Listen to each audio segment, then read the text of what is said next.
भारत कभी शिक्षा का केंद्र रहा है और बात अगर वैदिक काल की जाए तो उस समय शिक्षा का जो स्तर रहा है, शायद वो शिक्षा का स्तर अब हिंदुस्तान में नहीं है। ऐसा इसलिए हो रहा है कि हम लोग ना पश्चिमीकरण की ओर काफी भाग रहे हैं। अब हमारी सोच हो गई है कि विदेश में जो होता है उसको कॉपी करें। तो आपको समझ में आना चाहिए कि हिंदुस्तान में पुष्पक विमान उस समय था, हमारे किताबों में है, जब यहां प्लेन का आविष्कार नहीं हुआ था।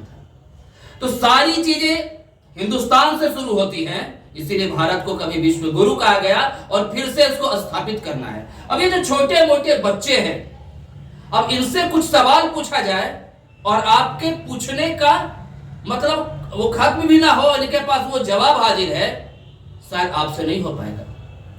और वो कैसे पॉसिबल है? वैदिक तरीके से। श्रीमान आप यहाँ पे हैं जी। सबसे पहले बताएं कि आप पहले कुछ सैंपल दिखा दीजिए तो फिर बात करते हैं। बिल्कुल।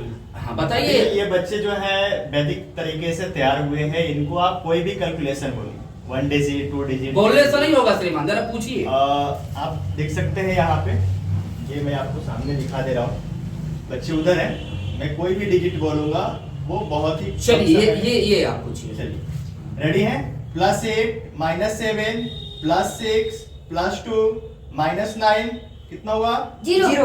राइट। नेक्स्ट +9 -6 +5 -7 +7 8। राइट। मैं अभी दोनों को एक साथ लूंगा। जैसे अब ये बताइए, कुछ लोग जो अपने आप को गुरु कहते हैं, बड़े बड़े क्लासेस ले रहे हैं, शायद सर आप इतना जल्दी कैलकुलेट नहीं कर सकते, क्योंकि आपने भी वही पढ़ाई पढ़ी है, 2 1 जा 2 2 2 जा 4 2 3 जा 6, और इसने आपके पढ़ाई को बिल्कुल बर्बाद कर दिया है।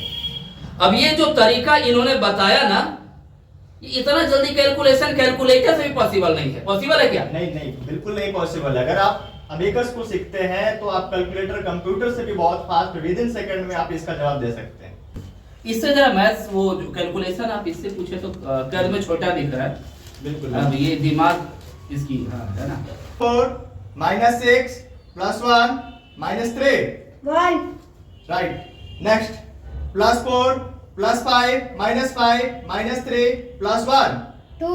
नेक्स्ट +5 +2 -6 +2 +5 +8 -1 -1 +3 -8 13।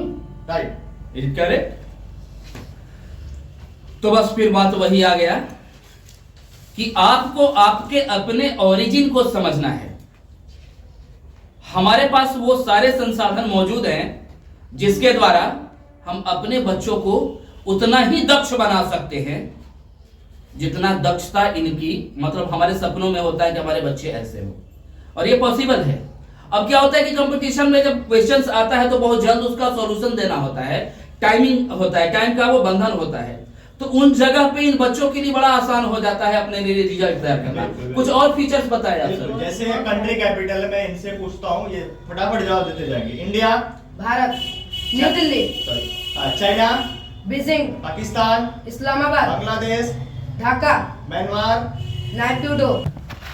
किस तरह के कॉन्सेप्ट पे आप लोग काम कर रहे हैं यहाँ पे? सर अभी तक तो हम लोग बच्चों के ब्रेन के ऊपर वर्क कर रही है, फुल्ली ब्रेन का कंसेप्ट है। और हमारे पास, सर मैं पहले बता दूं कि मेरे पास 9 कोर्स है। 9 कोर्स मतलब 9 टूल्स, और इस टूल्स के थ्रू इन सारे कोर्सों को पढ़ा करके मैं बच्चों को स्कूल एजुकेशन में मदद दिला रही हूँ कि कैसे किसी भी चीज़ को याद किया जाता है। जैसे कि अभी आप कुछ क्वेश्चन पूछ रहे थे, इंडिया कैपिटल, स्टेट कैपिटल जो पूछ रहे थे, तो बच्चा धड़ाधड़ बता रहा था। तो हमारे पास मेमोरी साइंस का कोर्स होता है, जिसको कि उसमें बहुत सारे मेथड होते हैं, बच्चों को हम लोग सिखाते हैं। उस मेथड के अंदर जैसे शेप मेथड होता है, फिर राइम्स मेथड होता है, स्टोरी बना करके बच्चों को हम लोग याद करना सिखाते हैं, ताकि बच्चों के ब्रेन में कोई भी चीज़ें लॉन्ग टाइम तक स्टोर हो सके। और इसके साथ साथ हमारे बच्चों के अंदर बहुत सारा हुनर है, जो कि वन टाइम दोनों हाथ से, एक हाथ से हिंदी मैटर, एक हाथ से इंग्लिश मैटर, ये लिख सकते हैं। आप लाइव इन बच्चों से देख सकते हैं। प्लस में हमारे बच्चे जो है वैदिक मैथ भी करते हैं। हम लोग जो 2 अंक 3 अंक का जो गुणा बनाते हैं, बच्चा सीधा आंसर लिखता है। तो इन सारे कोर्सों के थ्रू हम लोग पेरेंट्स को यही बताते हैं कि आपके बच्चों को हम लोग इस कोर्स के थ्रू जुगाड़ू और जुनूनी बना रहे हैं। इस भाग दौड़ के वक्त से हम लोग गुजर रहे हैं ना, इसमें चीजों का इंतजार करना बड़ा मुश्किल है। समय के साथ हर चीज का पूरा होना चाहिए और आप लोग आने वाले भारत के भविष्य हो, और भारत के भविष्य को आप मजबूत बना रहे, सशक्त बना रहे। आप सबको हमारी पूरी टीम की तरफ से hats off. Thank you so much. Thank you for being with us. Thank you.